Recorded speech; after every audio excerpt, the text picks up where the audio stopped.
네, 오늘 여러분과 함께 좀 깊이 들여다볼 이야기는요. 눈산 평화교회 유튜브 채널에 올라온 설교 영상이에요. 특히 가정 안에서 본이 되는 삶을 산다는 게 뭘까? 좀 구체적으로 어떤 모습일까? 이런 질문에 대한 답을 찾아가 보는 내용입니다. 네, 맞아요. 이 설교가 성경에 나오는 수냄 여인이라는 인물의 총에서요. 본이 되는 삶의 아주 핵심적인 특징 두 가지를 딱 짚어주거든요. 이 뭐랄까, 그냥 착하게 살자 이런 게 아니라 실제 삶에서 그게 어떻게 나타나는지 거기에 초점을 맞추고 있죠. 그래서 이 여인의 이야기를 따라가다 보면 우리 삶에도 적용해 볼 만한 그런 통찰을 얻으실 수 있을 겁니다. 오, 흥미로운데요. 본이 되는 삶. 이게 사실 좀 막연하게 느껴질 때가 많잖아요. 근데 구체적인 모습이라니 기대가 됩니다. 그럼 첫 번째 특징부터 좀 들어볼까요? 네, 첫 번째는 하나님 때문에 섬기는 삶이에요. 설교에서 보면 이 수냄 여인이 성경에 처음 등장할 때부터 귀한 여인이라고 불렸다고 하거든요. 이게 단순히 뭐랄까 물질적으로 부유해서만이 아니라 그 사람의 됨됨이, 인품 자체가 훌륭했다는 의미죠. 근데 이 여인이 선지자 엘리사, 그러니까 당시에 하나님의 말씀을 전하던 사람이죠. 이 엘리사를 아주 극진히 대접해요. 근데 그 이유가 중요합니다. 이유요? 아, 엘리사라는 사람이 뭐 대단해서 뭐 그런 게 아니고요? 바로 그겁니다. 엘리사가 하나님의 거룩한 사람이라는 걸 알았기 때문이라는 거죠. 즉, 그 사람 자체나 아니면 내가 이렇게 하면 나중에 뭐 보상이 있겠지 이런 걸 바란 게 아니라 순전히 하나님 때문에 섬겼다는 거예요. 심지어는 자기 집 담 위에다가 아예 방을 하나 따로 만들어요. 그래서 거기에 뭐 침대, 책상, 의자, 등잔까지 다 갖춰놓고 편히 쉬시라고. 이건 진짜 보통 정성이 아니죠. 와, 자기 집에 방을 새로 내어줄 정도라니 그 동기가 정말 순수했다는 게 느껴지네요.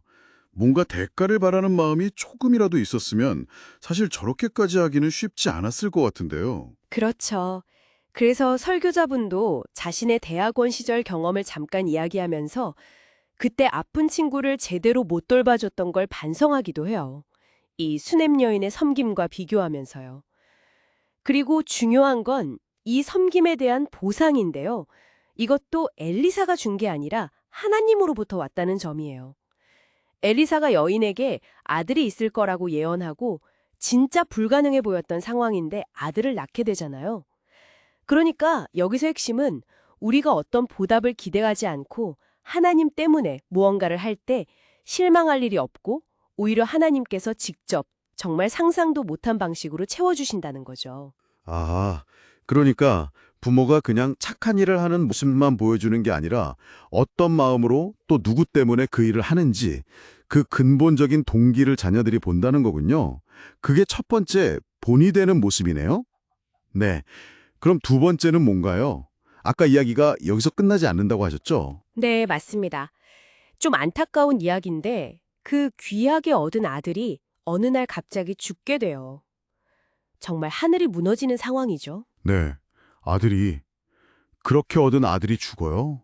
어, 네, 그런데 이 여인의 반응이 정말 놀랍습니다. 보통은 뭐 절망하고 원망하고 주저앉을 법도 한데 이 여인은 놀랄 만큼 침착하게 행동해요. 침착하게요? 아니, 아들이 죽었는데 어떻게 그럴 수가 있죠? 일단 남편에게도 자세한 상황을 막 알리거나 하지 않고요. 즉시 나귀를 준비해서 약 40km나 떨어진 갈멜산으로 엘리사를 찾아갑니다. 이게 걸어서 가면 꼬박 10시간은 걸릴 거리인데 나귀를 타고 최대한 빨리 간 거죠. 이건 정말 상상하기 어려운 담대함이에요. 와, 정말 대단하네요. 근데 왜 그렇게까지 했을까요? 설교에서는 그 힘이 어디서 나왔을까? 이렇게 질문을 던지면서요. 이 여인이 아들을 키우는 내내 생명이 하나님께 있다는 사실을 정말 뼛속 깊이 체험했기 때문이라고 설명해요.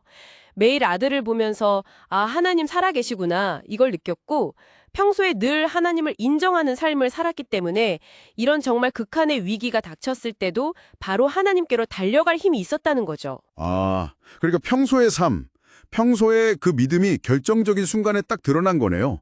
작은 일에서부터 하나님을 인정하는 태도. 맞습니다. 평소 작은 일에서부터 하나님을 인정하고 의지하는 그 태도가 몸에 배어 있었기에 가능했다는 거죠. 설교에서 악동 뮤지션 아버지 관증을 예로 든 것도 참 인상 깊었어요. 아, 그 이야기 저도 들은 것 같아요. 네. 아버지가 이제 하나님 말씀에 순종해서 사춘기 아들한테 진심으로 사과하는 모습을 보였는데 그걸 보고 아들이 아, 우리 아버지가 진짜 하나님 말씀을 듣는구나. 이걸 깨닫고 변화했다는 이야기요. 부모가 하나님을 어떻게 대하는지 그 진정성을 자녀는 정말 기가 막히게 안다는 겁니다. 와, 그 이야기 정말 그렇죠. 아이들은 생각보다 훨씬 더 부모의 그 진짜 모습을 꿰뚫어 보는 것 같아요. 결국 어려운 일이 딱 닥쳤을 때 막 좌절하고 힘들어하는 모습이 아니라 그럼에도 불구하고 하나님을 붙드는 부모를 보면서 자란 아이는 나중에 자기 인생의 어려움 앞에서도 신앙으로 단단하게 설 수 있는 힘을 얻게 된다는 거군요. 정확합니다. 네. 그래서 정리를 좀 해보자면요. 오늘 살펴본 설교는 본이 되는 삶의 구체적인 모습으로 두 가지를 제시한 거죠. 첫째는 어떤 보상이나 사람을 의식하지 않고 오직 하나님 때문에 다른 사람을 섬기는 태도. 네, 하나님 때문에 섬기는 것. 그리고 둘째는 평소 모든 일에서 특히 어려운 순간에 생명의 주관자가 하나님이심을 믿고 그분을 인정하고 붙드는 태도. 이 두 가지가 바로 성경이 말하는 귀한 사람의 모습이라는 겁니다. 이렇게 보니까 본이 되는 삶이 단순히 뭐 자녀 교육 차원의 문제를 넘어서는 것 같아요. 우리 자신의 삶을 더 깊고 또 풍성하게 만들고 뭐랄까 주변 사람들에게도 되게 긍정적인 영향을 미칠 수 있겠네요. 그렇습니다. 그래서 마지막으로 이런 질문을 한번 던져보면서 마무리하면 어떨까 싶은데요.